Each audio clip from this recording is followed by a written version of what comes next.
Hi, everyone. Welcome back. In this third part of my conversation with Father McCarthy about the Battle of Lepanto, we go off in all kinds of strange directions. We talk about the social kingship of Christ, natural law, poverty, contraception was covered, taking oaths, the ontological imperative. This is like the third hour of our conversation, so I wasn't sure if I was going to publish this part. I did cut out a few pieces of it, but I thought, you know what? It's just kind of us talking, and some people might find it interesting. So I'm going to go ahead and publish it. Just know that we are having the online retreat in November, Tuesday evenings. You are invited to attend, and we hope to see you there. Check the description for the link. And I hope you enjoy this somewhat freewheeling conversation. Oh, and you should know too that some of the topics we cover here, like with regard to the government and the violence of government, were covered much more exhaustively in episodes 52 and 57. Should a Christian vote? So I really recommend you go back and listen to those if you haven't heard them already. Well, I do have one final question for you, but I know it's going late. I don't care. We just Okay. talk. Yeah. No, this is something we may not want to talk about. I have not done my research, but I saw a few emails coming through and I just had a chance to skim them, but not really understand the issue. But I'm feeling that, this really upsets you, but maybe things are getting better because of this Catholic Nonviolence Initiative. There's something going on with that you've been emailing about, and I don't know what it is, but I didn't know if you might want to talk about that. It seemed important, but I didn't have a chance to like delve into it. Do you know what I'm talking about? Did you read my article about it? No, not yet. Maybe I should read it before we talk about it. I thought you could just summarize it for me. Um, but it sounds Well, like let the me right let me thing. not let me use that issue Yeah.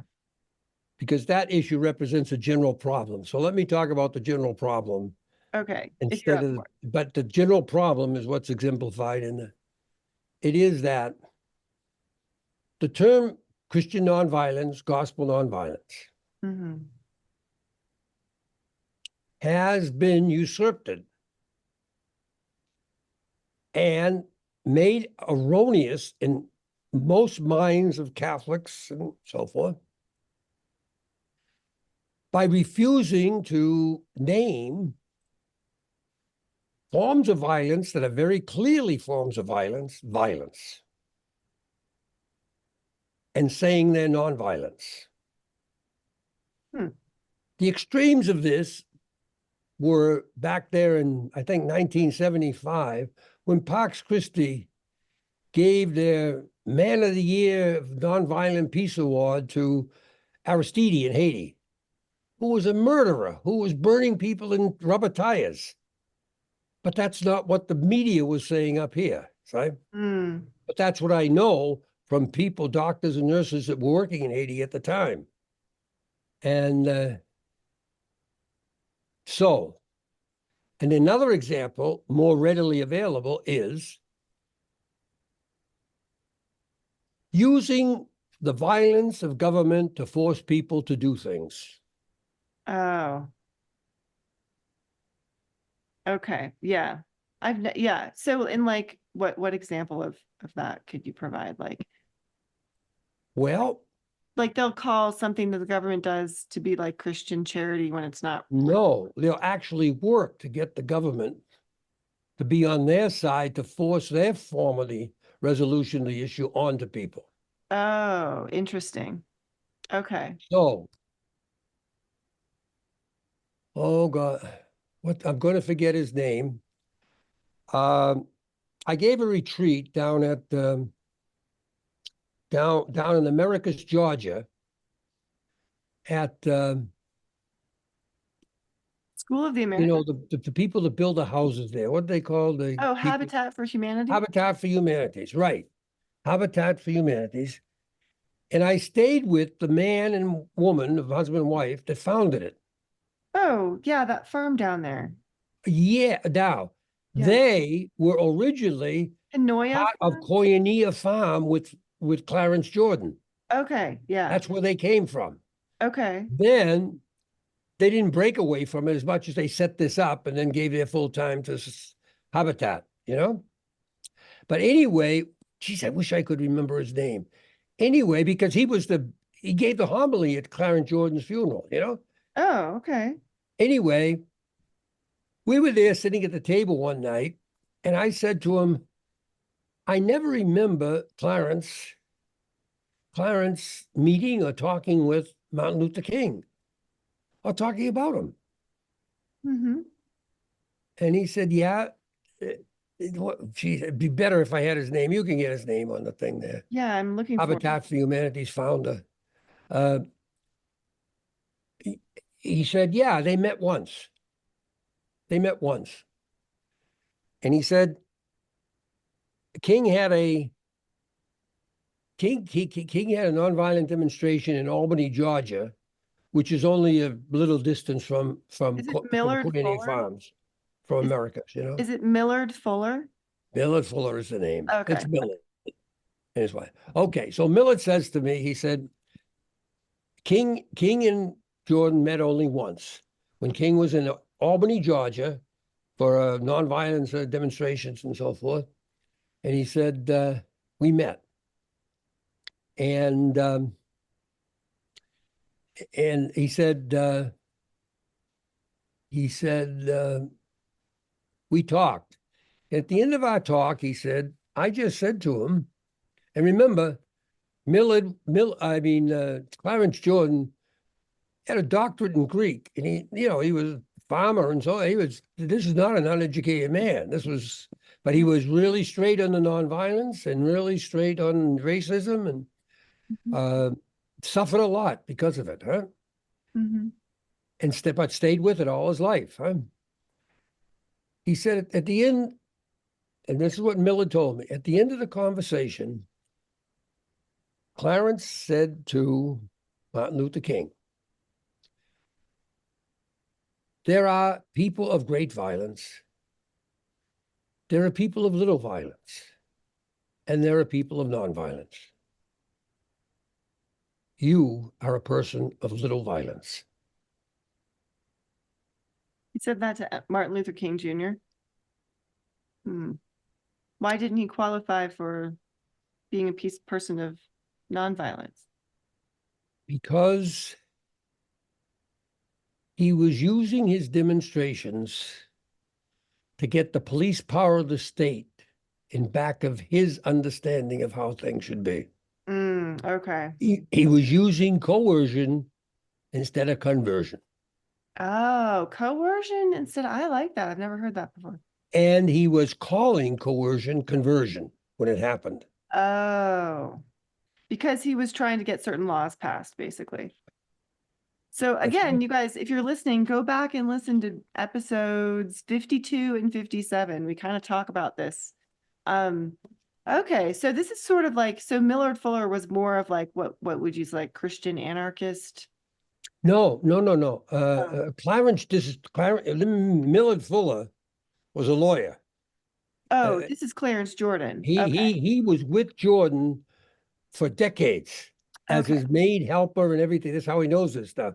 And he Okay. gave the homily at his funeral, as I said, huh? Okay. He was just there when this happened. Got And it. this is what Clarence Jordan said to Martin Luther King. Wow.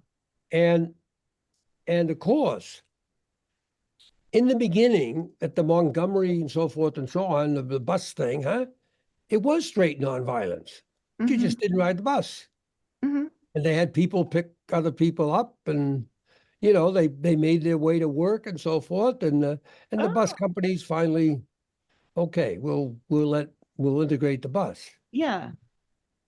But there's a difference between that and having the police come in to enforce a law that you've got to integrate a bus, or you've got to serve people coffee in a diner, or that's a different story.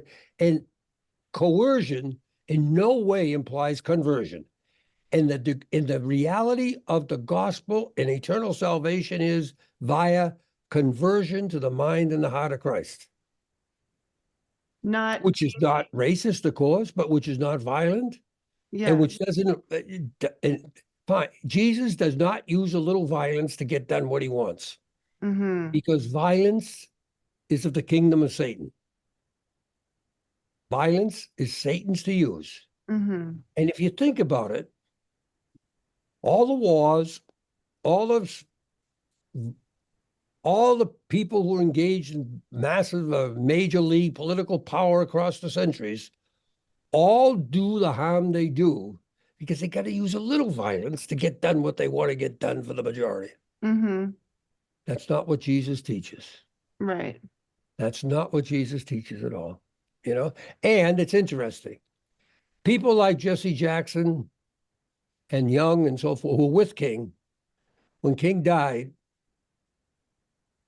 nonviolence pretty much went out the window except for verbiage. Mm-hmm. Hmm? Yeah, no, there Now, are. Ralph Abernathy, that's not so. Ralph Abernathy, who was with him from the beginning, hmm? He Hmm. wrote a book, strangely enough, called When the Walls Came Tumbling Down, after the Jericho thing. Huh? Oh, it all comes first full circle. All comes full circle. And he wrote a book in which he's very, very clear, huh? That no, he stayed with the nonviolence regardless, you know, Mm-hmm. but most just walked away, you know, most Yeah, just walked away. they kind of became They cogs. would be politicians. So you're saying, Become mayor of one of them became mayor of Atlanta, another became a congressman, and yeah. and yet in that position they were still ennobled as nonviolent. They weren't. They were trying to pass laws to force people to do it their way. Mm-hmm. The difference between holding a gun at your head and saying to you, 1 and 1 is 2, when you don't understand 1 and 1 is 2. You say, I don't know, I don't understand it. And then you say 1 and 1 is 2, and you try to show you say 1 and 1 is 11, and you just can't get it. Yeah. And then holding a gun at your head and saying, say 1 and 1 is 2, and you say, 1 and 1 is 2. That's fear talking. That's not love. That's not understanding truth. Right. No, holding a gun at the head is coercion, regardless of where it is or Yeah. who has the gun. So it's interesting because I hear Catholics talking about like the social kingship of Christ and Hmm. how like Christ is supposed to be like Lord of our government or something. No, it's not Lord of any government. And I'm He's not. like, Oh, they hustle.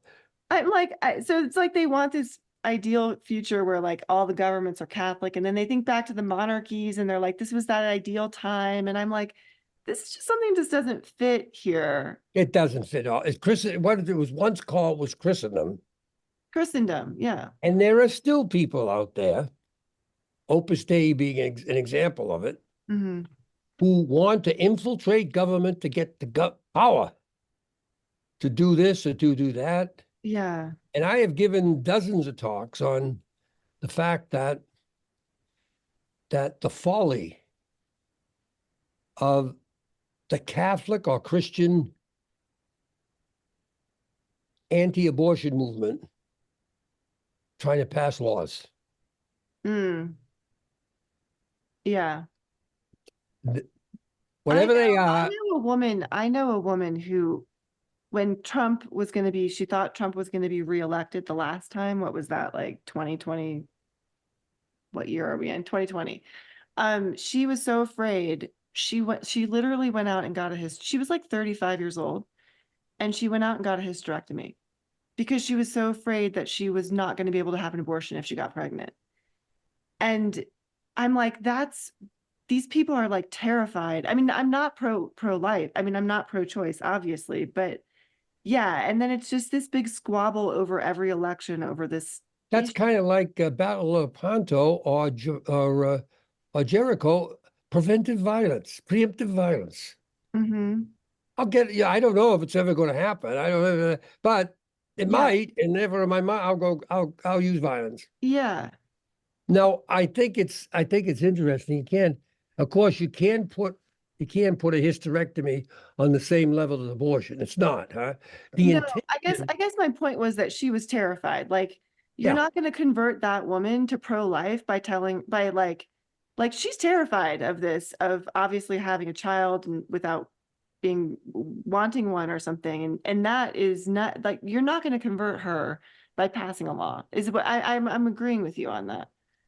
And you're not going to and you're not going to convert her by not passing a law. Mm-hmm. In other words, gospel nonviolence is about not doing violence. It's about Christ-like love. And that's when you read the story of Abby Johnson, like, they just stood outside her clinic and prayed for her for like years before she converted. But is it like we just don't want to, we're not that patient, so we just see like the violence as a way of just getting it done now? Like, I think I've told you, but maybe I haven't. But yeah, violence is efficient. yes, It's efficient as but it has opposed to its other own. methods. But that's a lie because, as I was told by as I was told by a Quaker lady, I mean decades ago, and she was telling me about one of the Quaker methods for resolving major issues in a meeting, and they come together and they pray silently, but they say nothing. Yeah. They say nothing until someone feels that the Holy Spirit is talking, and it's the Holy Spirit, that's talking to them. Now, this is in a word, this is not in a light Quaker meeting. This is a word Quaker meeting, meaning it's tied to the Gospels, right? Mm, Not just an experience, but it's tied to the God. And they say nothing until they feel that they're getting from God to say this to the group. mm-hmm, And then they speak. And no one speaks. No one argues with them. Right? mm-hmm. And then they pray, and the whole evening can go by. Yeah. But anyway, I remember talking to her she was talking about a particular issue, an education issue. And I remember saying to her, yeah, well, look, fine. You made a decision after 3 nights together, praying in this method, huh? I said, in the Catholic Church, that decision could have been made in 10 minutes by the superintendent of education. And then it would be done in the, high school, whatever it was for. Mm-hmm. And she told me she thought that's where I was wrong. Because she said, when the guy at the top makes a decision that everyone is not everyone, because they got to, and unanimous is what it has to be in the Quaker world. Okay. When a guy at the top makes a decision and it forces it on other people through fear, it's carried out very poorly because no one has it in their heart. They only have the fear. Mm, When we make a decision, everyone has accepted it in their heart, and we don't even write it down mm, because we know what is being said, and it's in our heart, and therefore the slow efficiency at the beginning is made up well for as time goes on, as people really give themselves to implementing it. so that's God's plan for history then, right? God's plan. That's Like, that's Fox. That's God's plan, yeah, and that's what God does. You got to carry it out in the heart as well as the mind. there's no shortcuts. There's no There's no shortcuts by saying let's go to the devil and get some violence to get this done quickly. so like if we just get like a Catholic government, then everything will be fine. We'll just That's make all not the good. right There's no rules. such thing. It's Yeah, an oxymoron. It's an oxymoron. yeah, We can have Catholics in government, but that's not the same as a Catholic government yeah, or a Christian government. yeah. But that was the feeling and still is the feeling with groups like Opus Dei and a lot of the peace groups too. That's what we need. We need, Christians in government and Christians getting control of the levers of power and violence in government. And Yeah.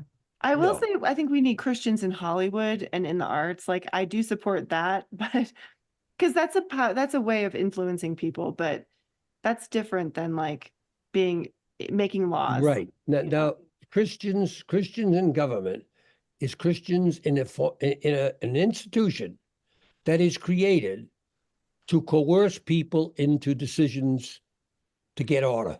It's that simple. Hmm. It's not, it's coercion. Yeah. All governments are based on violence, period. You talk about Hollywood or anything else, teaching and so forth and so on. Yes. Yes. But then you've got to ask yourself, suppose you got a just war Christian teaching, and he's teaching just war. Hmm. It's not just Christian. It's Christians committed to Jesus' model of nonviolent love of friends and enemies that's needed. Yeah. Well, you never hear that though. What you hear is Never, like never. they have to be committed to the magisterium, teachings of the church. And the magisterium, I am committed to. But like that brother that wrote he wrote that thing that Oh, the that letter in culture culture wars. wars and so forth. Yeah. He's just throwing the word magisterium out there with no definition to it. Hey folks, it's Ellen. I'm going to interject here real quick. We recorded this on October 5th, and just a day or two before the October 2024 edition of Culture Wars came out. That's the magazine that's published by E. Michael Jones. If you remember, in episode 100, I published an open letter to E. Michael Jones, which was like 12 million words long, and I submitted it to Dr. Jones, but he did not accept it for the magazine. So I read it on my podcast. Brother Michael is a friend of mine and a friend of Dr. Jones. He had read or listened to my letter and wrote a response to it, which E. Michael Jones published in the October issue of Culture Wars.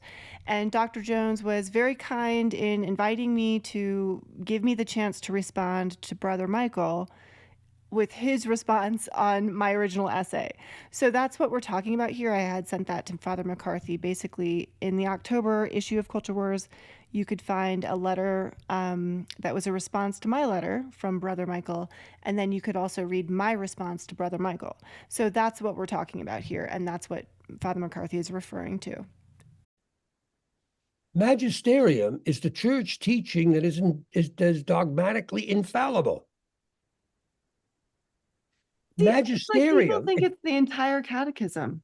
it is not. The catechism is absolutely, positively not binding on everyone.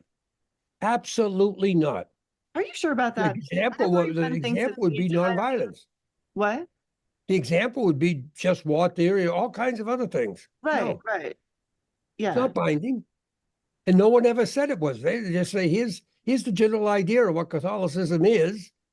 There's nothing in here that it's got an imprimatur on it, which only means there's nothing in here that is in direct contradiction to church teaching. What it doesn't say is there's nothing in here that's not in direct contradiction, formally in direct contradiction to Jesus' teaching. Mm. That's all you want. I tell you, Ellen, it would be great. It would be a wonderful thing if we could make that distinction continually. What the church teaches is not necessarily what Jesus is teaching. It's Right. not. But For example, the church says it's absolutely positively okay to take oaths, OATs, yeah. oaths. There is no doubt about it that of the very few things that Jesus is actually the words of Jesus, love your enemies being one thing, Mm-hmm. God's name is Father, Abba is another thing. These are not just the community trying to communicate what Jesus was. This is Jesus. One of those is do not take oaths. Mm-hmm. He has a reason for it. Because what it takes to say yes or no in terms of the moment and what you have inside is not just a moment, it's a way of living, it's a way of consciousness. Just like when people have been living with a consciousness that the most important thing, a consciousness of survival, Mm-hmm. they're not going to give up that consciousness when someone says, a president or someone says in a propaganda piece, the communists are coming, the Iraqis are coming, this is coming. They'll believe anything, even fiction. Look at COVID, Yeah. if But they cause fear. why does he say not to take oaths again? Why, like, He why? says, do not take oaths. Mm-hmm. Let your yes be yes and your no be no. Yeah, That's all. because he's saying you don't know what the future holds and you don't know what you'll be able to do or not do. I don't understand. No, what he's saying is that you do not need God as your witness. Your witness as a human being is to speak the truth, because you're made for truth. The other people are made for truth. You speak the truth, and you've completed your task as a human being, as a Christian, as a follower of mine. That Mm, you, but that's awfully difficult. That's awfully difficult. I don't know if you've ever looked, you probably haven't, but I've looked at myself day in and day out, going through a day, just judging, about lying. I think I yeah. lie every day. I don't let my yes mean yes and no mean no, Oh, yeah. because I want to get out of this situation again. Yeah. That's wrong. That's wrong. That's Yeah. the wrong spirit altogether. Yeah. I actually, Because, yeah. but Oh, no, I was going to say, I've been wanting to do a podcast with you on lies for a long time, but then I was listening to something on your website that I never heard of. It was like, I think it was from Truth and Choices. And you do have a long talk on lies. yes, I do. Yeah, Yeah, and that was really good. So that's coming up soon. yeah. Because I asked you Lies is before, I was like, of all the sins, why is Satan a liar? And I mean, I know why he's a murderer. That's pretty bad. But why lying and not like adultery or, And why does Jesus put the two of them together? A yeah, liar and a murderer. That's yeah. heavy duty stuff. Hmm. Yeah. Hmm? So that talk is coming up soon. It's going to be on the podcast. It's really good. Yeah, what was you probably have to explain to people what is meant by a lie is the misplacing of the ontological imperative. Yeah. Oh yeah, that clears it up. Yeah. It's accurate. It's really accurate. I'll just call it. Misplacing is, something is, but you say it is not, or Yeah. something is not, and you say it is. The Yeah. ontological imperative being is, huh? Yeah. So But basically that's what you're saying with this Catholic initiative then is that they're they're not nonviolent, and it's the fact that they're calling and but they're moving their efforts toward legislation and towards lobbying or something like that. well, what I'm saying is I don't know that. Oh, If you okay. read the Sorry. I didn't yeah, read. what I'm saying is the fact that they invited Cardinal McElroy, Robert McElroy, to be an inaugural speaker Mm-hmm.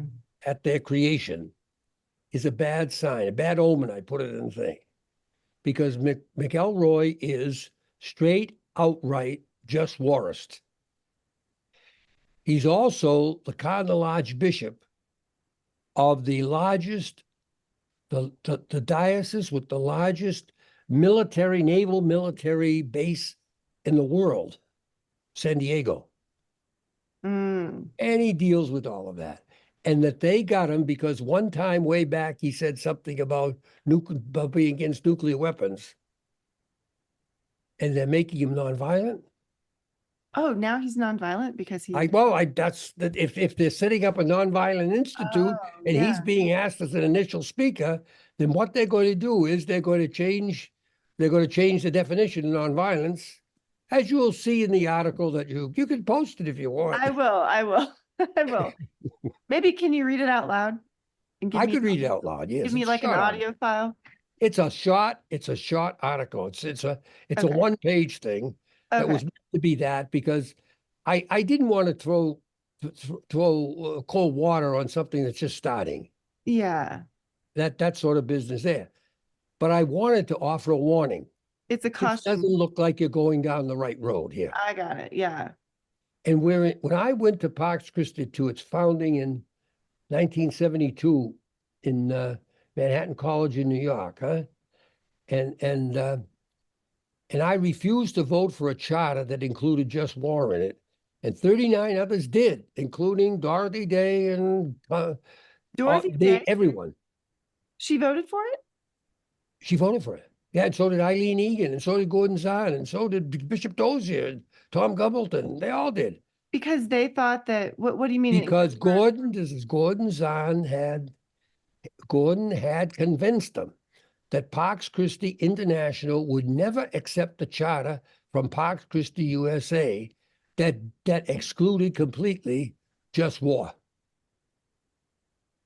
So even though none of those people individually believed in it, they just felt like they had And to. that's what they said. The words were almost exactly was, we know what we're here for. We believe in nonviolence, but this is just something to get over the hump here. Oh, and No, that's Constantine from day one. right. Just enough to get over. And then, of course, we see where things are now. It's almost like everything that appears on the front page of New York Times is the new cause celeb, Mm-hmm. being jingled around like puppets. Yeah. So do you think it's wrong that like in my classes I teach just war? All my retreats teach just war. That's true. Yeah. Yep. Starting at 77, Truth and Choices, 81, 82, 83, and then Yeah. the recent ones at Knock. Huh? Because in my That's article that I wrote, like my long one, like I'm not saying abolish just war theory. Like you're saying that, and I agree with you, but I'm like I feel like we don't even need to go that far. Like there are things we can do. I don't know. We should talk about that in another podcast. Well, I'll tell you. The thing is that the thing is, just as you know, just war doesn't even into the mind of the church. It's nothing written until the fourth century, 400 years after Jesus. Mm-hmm. And and then it comes in gradually with a little Cicero here, a little. All right, it doesn't fit. Everyone knows it doesn't fit. It's phony theology. It's phony morality, Mm-hmm. huh? And people have said that. It Yeah. you know it. But here's one of the things to be very conscious of when you're dealing with just war or Lepanto. Why the church keeps allowing a Lepanto to be in there, huh? Lepanto is neither just war nor it, God telling people to kill, like in Jericho. The Catholic Church needs Lepanto. It needs it because it is the largest non-state landholder in the world. The largest non-state landowner in the world, owning more land than most states. Mm-hmm. It is also the wealthiest, the wealthiest non-governmental institution in the world, if you include the land. Mm. You can't defend excess wealth with anything but violence. Yeah. You've got to have it. Mm-hmm. You've got to have it. Yeah. And as I think it's in that Truth and Choices thing, I think I said, I think I said that before the church officially gave up on Jesus' teachings of nonviolence, it gave up on its poverty ethic. Mm. And Oh, I think the words I use is, by poverty ethic, I don't mean destitution. Dorothy Day lived in poverty and she lived to be 82. She mm-hmm. must have eaten something during that time. Yeah. But Yeah. poverty ethic means living reasonably close to what is necessary for you, Mm-hmm. you know? Yeah. And but you once you go beyond that and you start accumulating, you can't argue from faith. You can't even argue from reason that when you have excess, this person that's starving and has nothing or is cold, that they don't have a right to that. Mm-hmm. I mean, moral right. Yeah. We should And do a so, whole. but if you have it, then if it's excess to you and you don't need another blanket and they out in the cold, that's their blanket. Mm-hmm. If if you're Jesus. Mm-hmm. Yeah. Yeah. Oh no, this is we it's So Ellen, the you just violence thinking thing, yeah, is connected to the poverty thing. That's important. We should do a whole episode on poverty sometime. to economics, to Yeah. economics, personal, collective, And and oh, this came up too. Like I was talking to somebody, well, I won't say who it was, but it was a person. And she said, we were talking about the whole vaccine thing and the chips, they want to do the chips so that like You don't have to carry your card. You just have like a chip in your hand and you just scan it wherever you go. It's like we all know that's like right around the corner, right? And I said, I think that's like sounds like the mark of the beast, like we're headed in this direction. And I know that sounds crazy. And she goes, no, I just think what's going on is like strictly economic. Like it has nothing to do with religion. It's just economic. And I said, but isn't that what the mark of the beast is? It's about buying and selling, which is economics. And so, yeah, the idea that we kind of separate economics from religion and spirituality, it's like it's definitely connected. Like it's definitely connected, but we don't often talk about that very much. We don't talk about it at all. Yeah. And the reason we don't talk about it beyond just little fringe issues on the edge of capitalism, that, Yeah. Yeah. the reason we don't talk about it is because the church itself, which controls the conversation, at least the public conversation that people can actually hear, doesn't get into that thing. It doesn't bother with that. You'd be hard pressed. You'd be hard pressed to find um, bishops, for example, in the United States who have any problem with multimillionaire Catholics. They Right. welcome them. Yeah. They welcome them. Because they give all this money to the church and they help They them. give the money to the church. Yeah. And the church gets the money. Now it needs the same protection they do. Mm-hmm. Yeah. We're all in this together, Yeah. And that is the church is wealthy, the institutions that they run are wealthy, and they're hand in glove. Mm-hmm. And of course, both of them will give certain verbal largesse to the poor. And we do this. No, the poor are given enough under the best of circumstances to stay alive and labor cheaply. That's all they give them. They do It's what? always been that way. They, And politics, which is hard to believe, but it's true, politics has enriched no one in any society except a few, mm-hmm. just a few. Yeah. The world that you came into and I came into will be the same economically. There'll be one person dying every 9 seconds of starvation, et cetera, et cetera. And that's a terrible reality that religion should be addressing, but it doesn't. It doesn't say a word. Yeah. It's impossible because it gets impossible to address. Because the first thing that you'd say, like you'd say, if a church started teaching nonviolence, the church would first thing say, "Well, give up your Swiss God, Yeah. Yeah. or give up your money. Start putting the money there or there. You got all tons of money." Yeah. Yeah. And won't happen. Won't happen. So to think that the Catholic Church, or by the way, the Rowan Williams, who was the Archbishop of Canterbury, who was a genuine world-class biblical scholar, Mm-hmm. he was replaced by a guy that was a banker as Archbishop of Canterbury.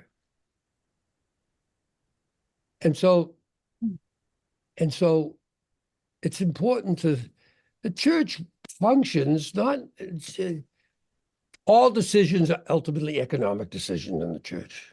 Yeah. That doesn't make them bad. That means that's the only way these people know to think. Mm-hmm. Yeah. This is what they see themselves there for. Mm-hmm. Hmm?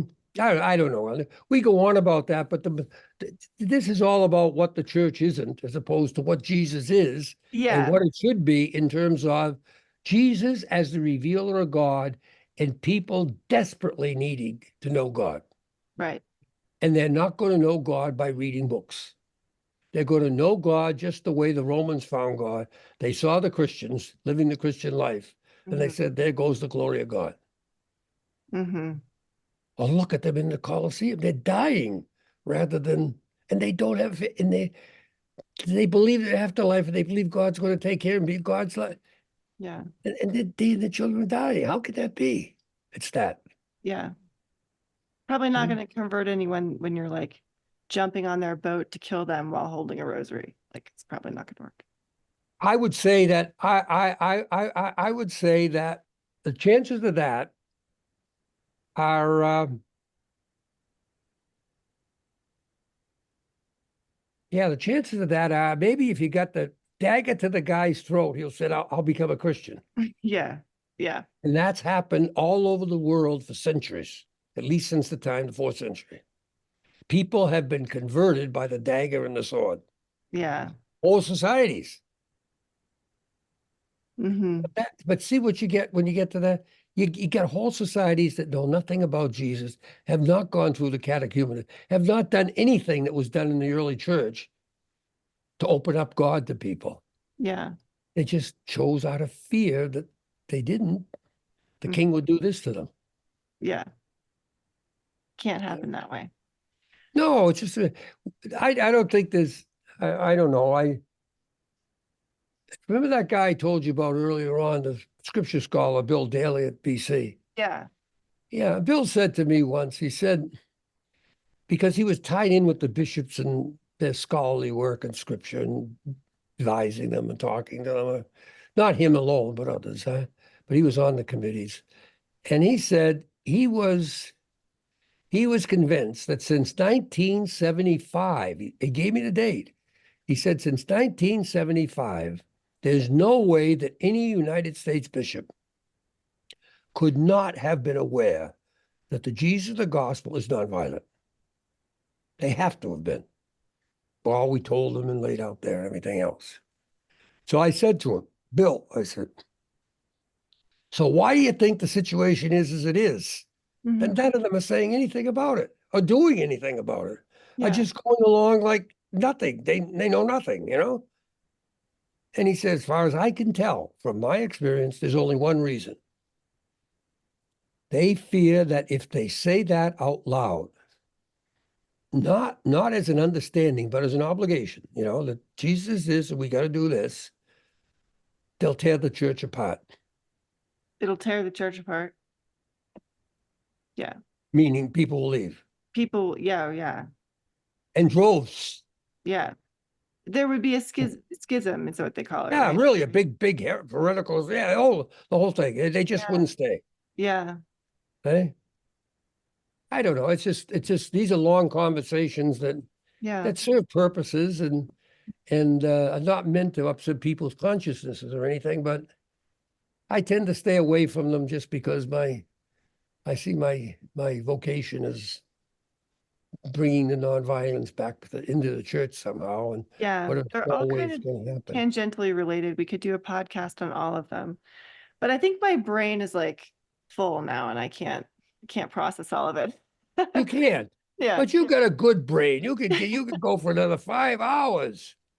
It'll Another take me like five five, hours. I'll think about this for like 5 years and then I'll feel like maybe I could say something about it, but it's going to take me a while to, let's see, we covered contraception, we covered natural law, we All covered, that and cover them minimally, just yeah, minimally. yeah, Just yeah, scratch the surface, yeah. just scratch the surface, But and thank you so much. This was a great conversation. I'm glad we finally covered Lepanto. I never knew it was a preemptive war.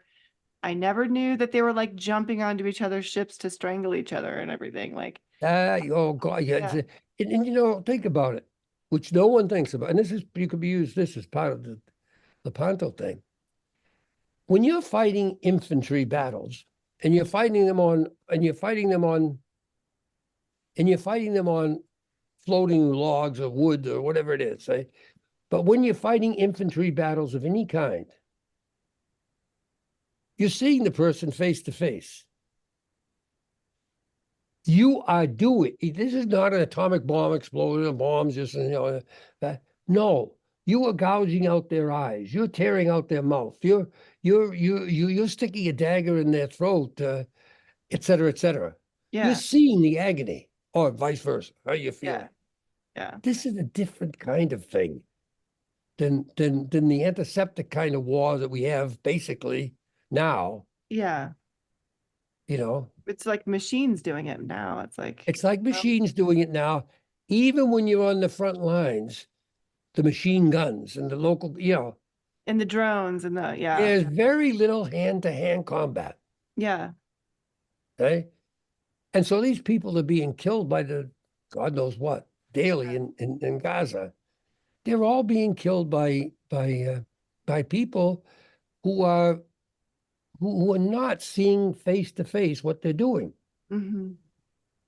And by the way, that was one of the things I was going when I put out the topic there as the possibility of Jericho to Gaza and Lepanto to Nagasaki was that in what's going on in Gaza, if I have read the literature correctly, there is not only such a thing as moral injury that is disastrous from war. There is perpetrator moral injury.